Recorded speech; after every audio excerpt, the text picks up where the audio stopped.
Dr. Phil, the video that outraged a nation. What really went on inside the SAE frat house? Is racism still rampant? You're going to hear some despicable things. This is the episode. My dad refuses to accept my son because he is half black. Everyone should see. I told her if she ever got pregnant to one of them apes, I would have to build a monkey cage. You're going to talk to people like that way? You look like it's you. I don't even want to hear from you. You must protect your child from your father.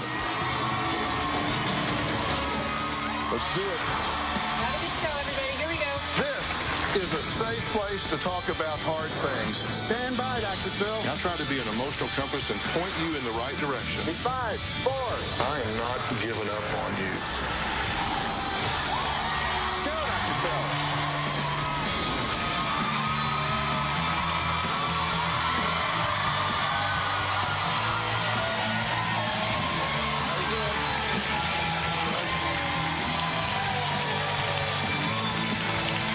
Thank you very much. Thank you very much. It was just 9 seconds of video, 9 seconds of self-destruction, 9 seconds of hate and ignorance, dragging us back into some of the darkest days of our country's history. By now, you've probably seen members of the fraternity Sigma Alpha Epsilon from the University of Oklahoma caught on video spewing a racial chant that alluded to lynching and stated that blacks would not be allowed into their fraternity. There'll never be a thing. There'll never be a thing. You gave from a tree, but it'll never stop with me. There'll never be a thing. Ironically, the Sigma Alpha Epsilon creed is true gentlemen.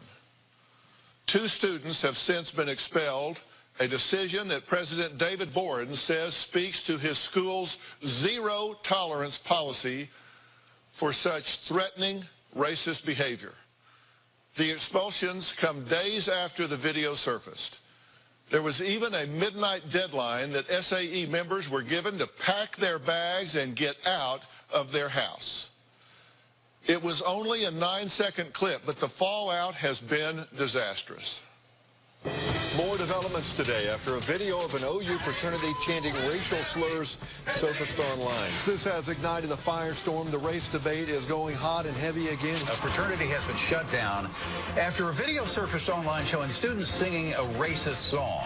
Yeah, the students are heard using the N-word several times and shouting, and we're paraphrasing here, that blacks will never be allowed to join their fraternity. You gave from a tree, but it'll never stop with me. There'll never be. There is zero tolerance for this kind of racist, bigoted behavior. To see the video was eye-opening for sure. Bigotry, cocky, arrogant racism is alive and well. So we got problems. All of this just days after the commemoration of the 50th anniversary of Bloody Sunday, the Selma to Montgomery March. Now, joining us today are 2 students from Oklahoma University, Isaac and Lester. Gentlemen, thank you for being here. Thank you for having me. Listen, you guys are from my part of the country. I've spent a lot of time on the OU campus, and you guys are students there. Boren is just the guy to get that done. I'm so proud that he stepped up and did what he did. And President Boren, good on you for doing what you did, kicking them off campus, shutting that down, and reacting the way that you did. And you know, he did make a statement. He emphasized that there is a zero tolerance for this kind of threatening racist behavior at the University of Oklahoma. And can he do more? Yes. 100%, you know, like his response was swift, and it set an example for other universities across the country, you know, and I think that going forward, I have confidence that they're going to do the right thing. Well, one of the kids that was really involved in this, Parker Rice, one of the young men, wrote an apology to the Dallas Morning News. The entire apology will be on drphil.com, but here's some portions I thought were important. He says, quote, "I am deeply sorry for what I did Saturday night. It was wrong and reckless. On Monday, I withdrew from the university, and sadly, at this moment, our family is not able to be in our home because of threatening calls as well as frightening talk on social media. I know everyone wants to know why or how this happened. I admit it was likely fueled by alcohol consumed at the house before the bus trip, but that's not an excuse. Yes, the song was taught to us, but that doesn't work as an explanation. It's more important to acknowledge what I did and what I didn't do. I didn't say no. I also completely ignored the core values and ethics I learned from my parents and others. Am also concerned about the fraternity friends still on campus. Apparently they are feeling unsafe, and some have been harassed by others. My goal for the long term is to be a man who has the heart and the courage to reject racism wherever I see or experience in the future. My deepest apologies for what I did. What's y'all's reaction? I take this time to forgive them, and I hope that we can take this as a time instead of to hate, but to educate each other. Unfortunately, that wasn't exactly the message that protesters chanted in front of Parker Rice's home in suburban Dallas Wednesday night. Racism is taught!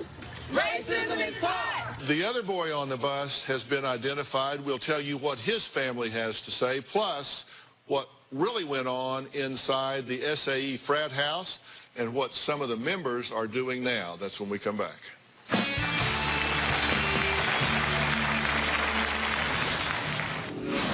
Just hours after I interviewed the house mom at the SAE house, Muton Gilbo, a 2013 video surfaced of her using the N-word several times in a row.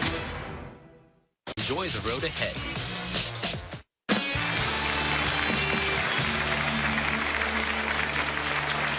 It was only a 9-second clip, but the backlash has been disastrous. Party-bound students from the University of Oklahoma fraternity Sigma Alpha Epsilon were seen by the world on a bus, clapping, pumping their fists, and laughing as they sang a racial chant. The video went viral. 2 students were expelled, and the fraternity was shut down, kicked off campus. Now, Lester and Isaac are 2 students from the University of Oklahoma, and they say this really doesn't surprise them. Now, also joining us is Dr. Charles Gallagher, professor and chair of the Department of Sociology, Social Work, and Criminal Justice at LaSalle University. Dr. Gallagher, I'm really curious, when you see this happening, what does this say about where we are? I think that much of white America now believes we have erased the color line. We see a black president, we see a black attorney general, and so we have assumed, I think, that the institutional racism that has defined the United States for so long is no longer with us, but it's there. And I think that racism today is way more subtle. I think it's institutional in ways that often seem race neutral, but have a race effect. So I'm not surprised by this. These students had to have an expectation that this was okay, because you can't be this stupid. You can't know that this is not subject to being... I would disagree. I have some young teenagers and they just don't get it. And I think college students around every day... You disagree with what? That they could be that stupid? Yes. I think that they absolutely could be that stupid. I think what's actually more telling is that if you look at how people live out their lives, and we're a very segregated country. My guess is these young men, they're probably not bad kids, but I bet they grew up in a white bubble. Their church is all white. Their social networks are all white. They probably have never had someone of color in their living room to break bread. And when you get around same race groups of friends, things like this become okay. Well, one of the other students is Levi Petty. Now, he's a championship golfer, and his parents released a statement saying he is a good boy, but what we saw in those videos is disgusting.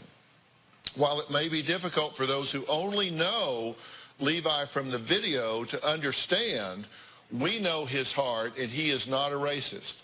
We raised him to be loving and inclusive, and we all remain surrounded by a diverse, close-knit group of friends. We were as shocked and saddened by this news as anyone. Of course, we are sad for our son, but more importantly, we apologize to the community he has hurt. We would also like to apologize to the entire African-American community, University of Oklahoma student body, and administration. 2 things stick out. One, they're saying we didn't raise him this way, we taught him differently. And number 2, they're speaking and he's not. Yeah. where's the kid? Yeah. Why are mommy and daddy talking about it? And you think it was bad enough that these young men on the bus were chanting racial slurs? Take a look at what their 78-year-old house mother was posted up on Vine. Just hours after I interviewed the house mom at the SAE house, Mouton Gilbo, a 2013 video surfaced of her using the N-word several times in a row. In the short 6-second Vine video, SAE house mom utters the N-word repeatedly as she sings along to a rap song. The video raised eyebrows as it surfaced just minutes after this interview. And never any indication that racism was a problem in the house? Absolutely not. Gilbo said in a written statement, I am heartbroken by the portrayal that I am in some way racist. I have friends of all race and do not tolerate any form of discrimination in my life. She's 78 years old, so she certainly grew up in a less enlightened time period than we hope we are in today. So the kind of racism, the Jim Crow racism of yesterday, biological inferiority, kind of religious-based racism, that's kind of gone away. However, people hold deep cultural stereotypes about other groups. And the only way we can start addressing is if, I'm a social scientist, is by demonstrating to people, you're not a bad person.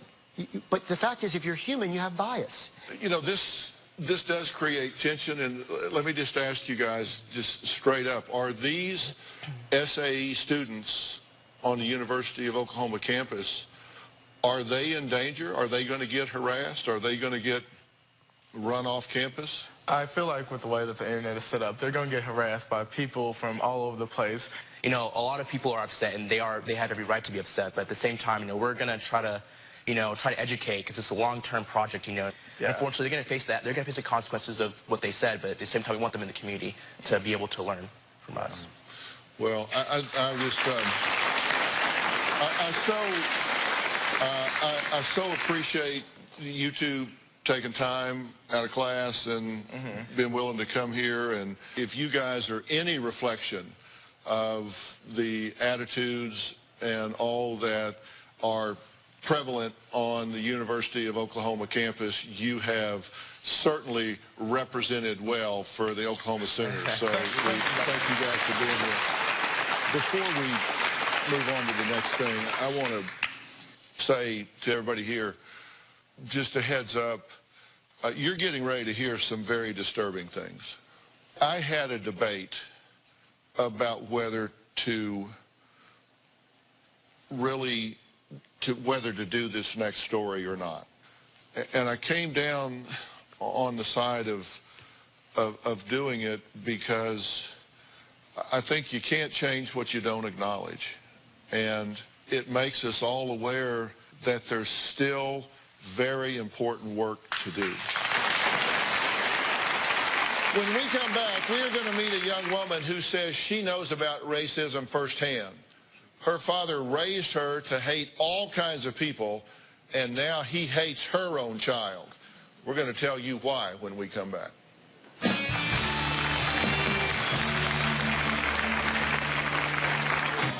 My dad refuses to accept my son because he is half black. My dad has called my son a critter, a monster, a creature. The little critter that Peyton has, she wants to call my grandchild, has a 90% potential of being a future rapist.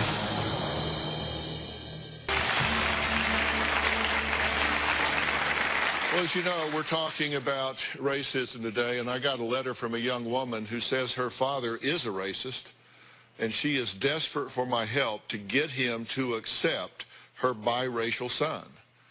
Now, this is a tricky one because her dad is David Wayne Hull, and he is known as the Imperial Wizard with the KKK, who says his daughter Peyton should only have relationships within her race. Take a look. My dad has called my son a critter, a monster, a creature. He told me I was growing an ape inside of my body. My dad refuses to accept my son because he is half black. I can't expect him to change, but he doesn't have to treat my son like he's an animal. My dad has never met my son. I want him to acknowledge that he has a grandchild. Looking back, I didn't have a normal childhood. My father was part of the White Knights. It's the most violent, hateful part of the Klan. He'd say, white power, hail Hitler. He throws Nazi symbols up, and I didn't understand. My dad believes that the white man is the superior race. He just loves that he's a terrorist. He thinks it's great. My dad would give any man a shirt off of his back. It would just have to be a white man. My dad went to prison. They said he was making bombs to blow up abortion clinics. He found out I was pregnant with a biracial baby and told me to abort it. The worst thing he did to me was turn his back on me and my child. I felt abandoned. I felt so alone, and I just cried. I'm just let down by him, really. Well, in 2003, Peyton's father, David, was sentenced to 12 years in prison for several crimes, including possession, manufacturing, transferring, and demonstrating an explosive device, tampering with a witness, possession of a silencer, and possession of a firearm by a convicted felon. He served 9 years. When he was released, he was shocked to find that Peyton, in his words, had betrayed him.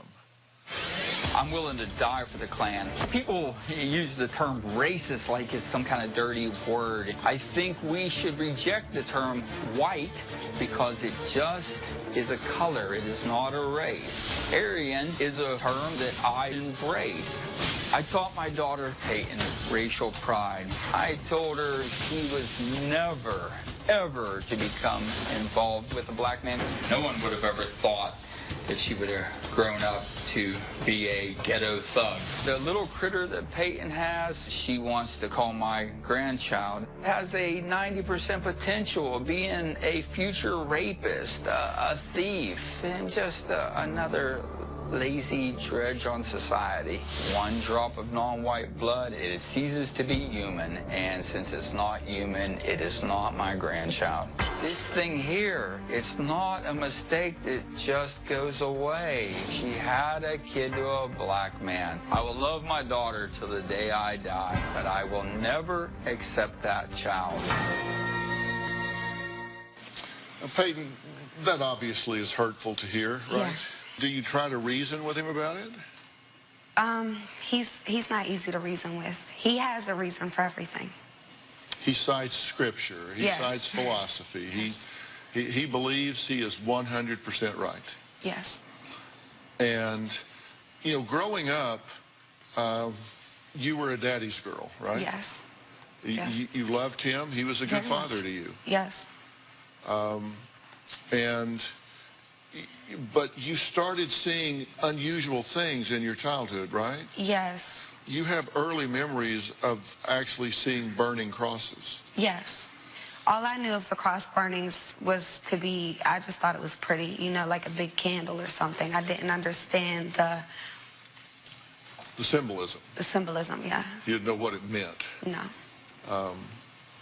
And there was a picture of Hitler hanging over you. On our fireplace mantle. Did you know who it was? My dad talked really greatly about Hitler, so I just thought maybe he was like another president. Yeah. So you, as a child, you don't know. It's just a picture of someone that's revered. Yes. Well, David is on probation, and he's not allowed to travel. And so he's going to join us by satellite. David, you understand that Peyton is here because she is frustrated, that you are frustrated that she has a biracial child. And she is in hopes that you guys can find some way to close the gap on that and not have that be a divide between the two of you. I love my daughter. I love my daughter with all my heart. But the thing is, I cannot go against my moral and religious beliefs and accept her child. Peyton will always be my daughter. I'd do anything for her. I would die for her. I would kill for her.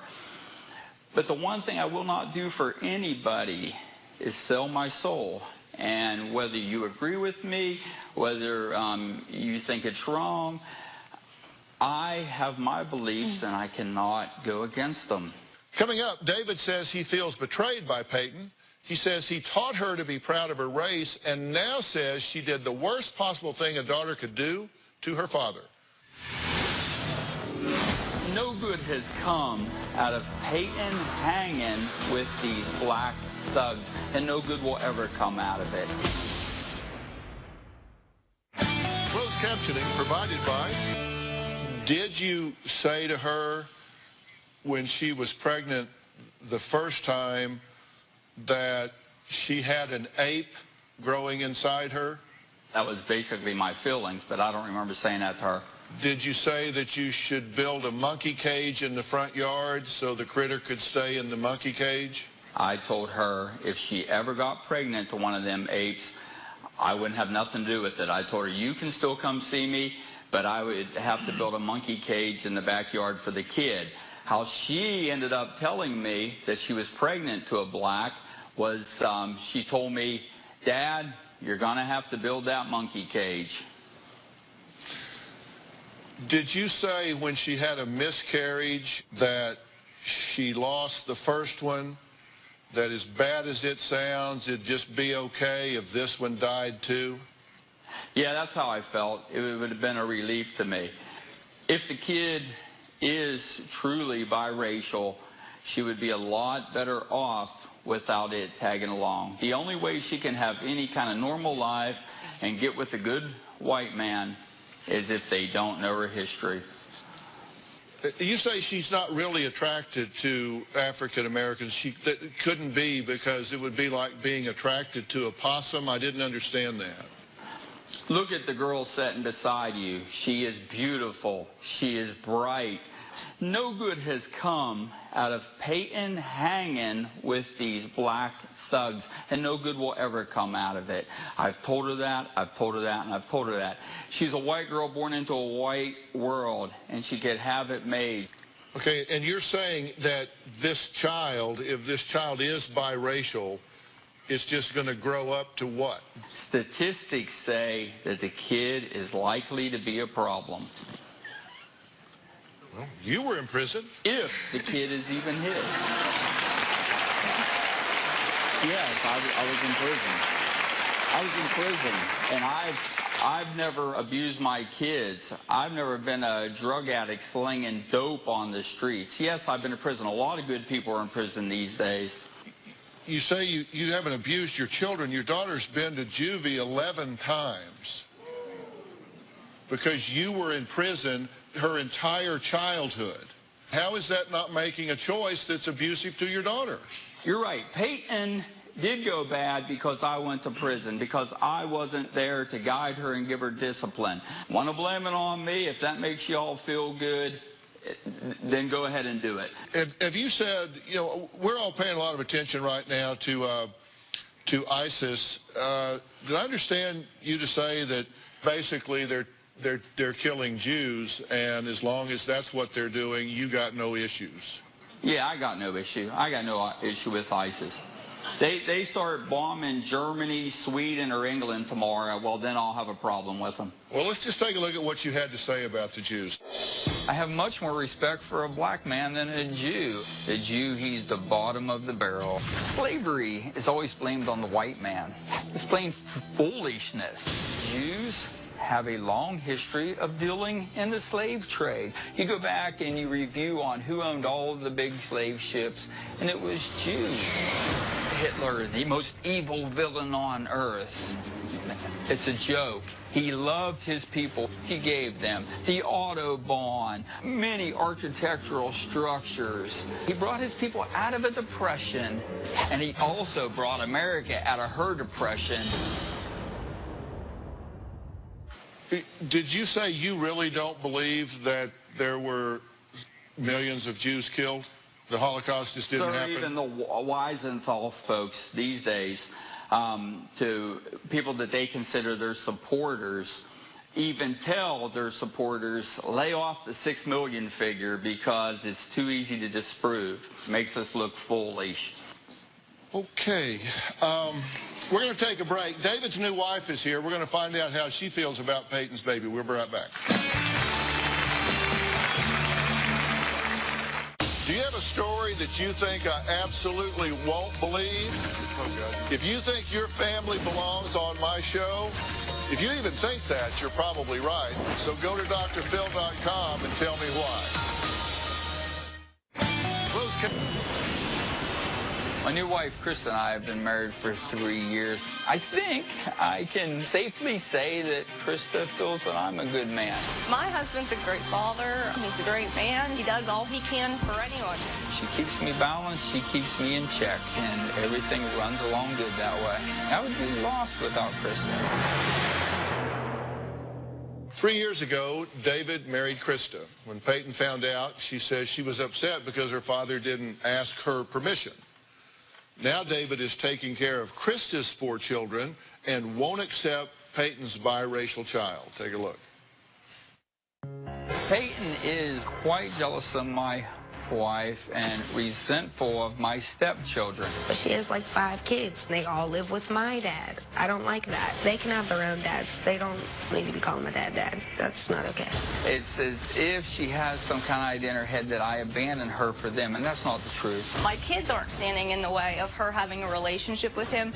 I think Peyton's choices are what stands in her way. I know it's wrong to be jealous, but I am, because it's not fair.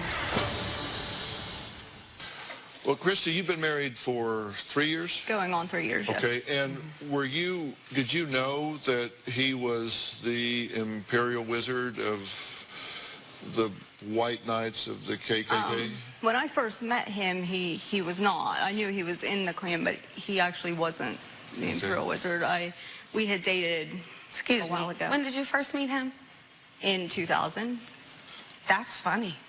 Oh, okay. I didn't meet her till after he got out of prison, and they were already married. No, actually, when you were a child, I played with you at the house. You were probably there were so many of y'all. I'm sorry. Yes, there was. He won't deny that either, and neither will I. Deny what? But there were a lot of women. Then he went through a lot of women. He was married and divorced in prison, and the first time I saw him after he got out of prison, he was remarried to her. Okay. Okay. Am I the only one who sees anything wrong with that? Actually, that doesn't even make my top 1,000 problems. That is crazy, Phil. But my question is, you know he's a member of the Klan. You know that he's basically told you how he feels about blacks and Jews and anyone that's non-Aryan, as he says. You're okay with all that? I love him. That's my husband, and I love him as a person. And yeah, I accept him for who he is. He's basically a hate monger. He hates these people. He told us you were a psychologist. I have a degree in psychology. He said you were a PhD psychologist. No. I did. He had the letters wrong, and I did tell the producers that it's not. If one of your children turns out gay, grows up and is gay, where are you then? I hope that doesn't happen. Well, you better hope it doesn't happen, because here's what David says about gays. Homosexuality up until the 70s was considered a psychiatric illness. It is still an illness. It is a sickness. If left unchecked, it will lead to the downfall of our country. It'll lead to the downfall of our world. Gay marriage is a joke. Marriage was made for Adam and Eve, not Adam and Steve. That's all there was to it. This new thing now they want us to accept is transgender. Well, he was born a man, but he's really a woman. No. Check out your plumbing parts. If you were born a man, you are a man. Act like it. If you were born a woman, you are a woman. Act like it. Okay, so David, you just feel there's just no wiggle room here at all. You have no tolerance for the gay, lesbian, transgender community at all. No, not at all. But the Bible is quite clear about what it says about if a man lays with a man the way he would a woman, then he should surely be put to death. That's pretty clear. I didn't write the book. I live by it the best I can. Coming up, why David says racism has done us well for many centuries. Is he hiding behind Scripture and twisting the Bible for his own hatred? I'll tell him what I think when we come back. Are you telling me he's not allowed to be a pastor because he's an animal? Is that what you said? That's right. That's right. Hey, Dr. Phil here. Did you know that more than 16 million kids in the U.S. are at risk of hunger each day? Join me and visit feedingamerica.org/hunger to find your local food bank to help. I'm Dr. Phil, and together, we are Feeding America. And you would like free tickets, go to drphil.com and click on Be in the Audience. Or you can call 323-461-PHIL. I didn't write the Bible, I live by it. The Bible says that a woman who lays down with a beast, she should be put to death. And when some people say, oh, that means a dog or a cow or a horse, let's not be ridiculous. God thought we had enough good sense not to have sex with a dog. It's talking about any race other than your own. I have no respect for man's law. It's God's law and moral law that I have respect for. I actually have some religious experts here. Dr. Jonathan Rothschild is professor and chairman of theological studies at Loyola Marymount University, and senior pastor Michael Kelly is here. Here's one of your quotes about what you say about what your daughter did. If a woman lays down with a beast, both she and the beast should surely be put to death. But what the Bible actually says is in Leviticus 20:16, if a woman approaches an animal to have sexual relations with it, kill both the woman and the animal. They are to be put to death. Their blood will be on their own heads. And you use that to talk about what your daughter has done. I mean, are you equating your daughter having a biracial child with her laying down with a beast? Is that what you're saying, David? She lay down with the beast, and believe me, that guy was a beast in every way. What are you going to do, Dr. Phil? You going to defend him now? Yes, Dr. Rothschild, he is a beast. What do you say to that, Dr. Rothschild? Dr. Phil, one of the major themes in the Bible comes in Genesis 1, the idea everybody is created in the image and likeness of God. We all have inherent dignity and worth. And to suggest that certain features of humanity don't constitute that imago Dei seems to place restrictions on God. So I think the idea that motivates you to be against abortion, you believe everything, every human life is worthwhile, has value. That's part of the reflection of the imago Dei. Why can that not be applied to your own grandson? I am against abortion of humans.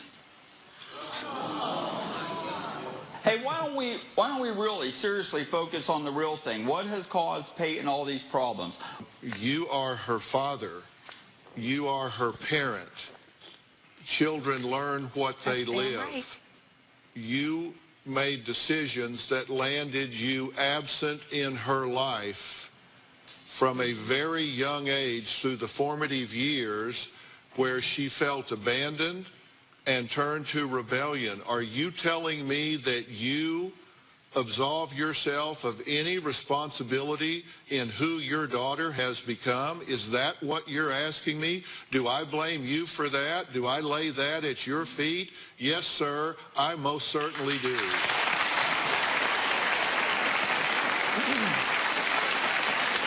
I lay that at your feet. I lay that at her mother's feet. Phil. I most certainly do. Please. I guess there are 2 points I'd like Dave to maybe think about. One is you've used the word love so many times today, but I'm a little confused about oh, man, you look like a Jew. I don't even want to hear from you. That big Jew nose, them beady eyes, I don't even want to hear from you, man. My name is Charles Andrew Michael Gallagher. I'm a Roman Catholic, and I was baptized. Oh, there you go. You're a Roman Catholic. That means you're a pagan. I reject your pagan anti-Semitism. You know what? For all intents and purposes, I am Jewish. If you're going to talk to people like that way, I am Jewish because they're my brothers too. They're my sisters too. They're your brothers right there.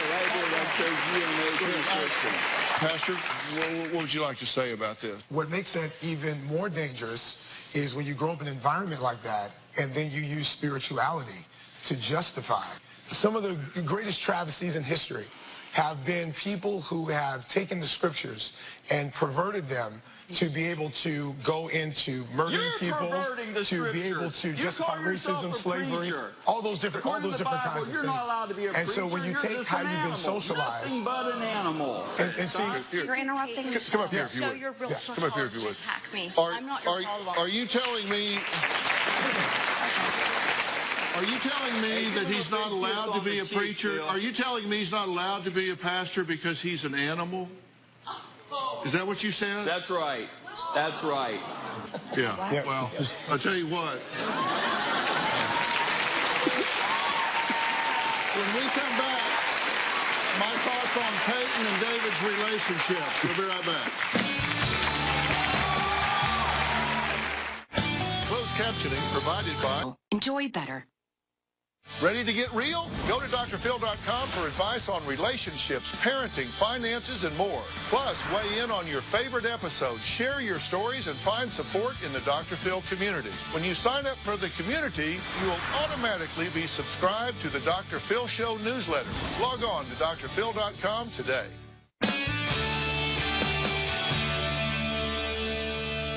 I so disagree with your beliefs, David. I do. And I'm a freedom fighter. I think you have the right to disagree with my beliefs, but I have the right to believe them. You do have the right to your beliefs, as despicable as I find them. And I don't think the fact that he has those beliefs means that he doesn't love you. But I'm telling you that love without respect is hollow. And your father to your child is a toxic, hateful element.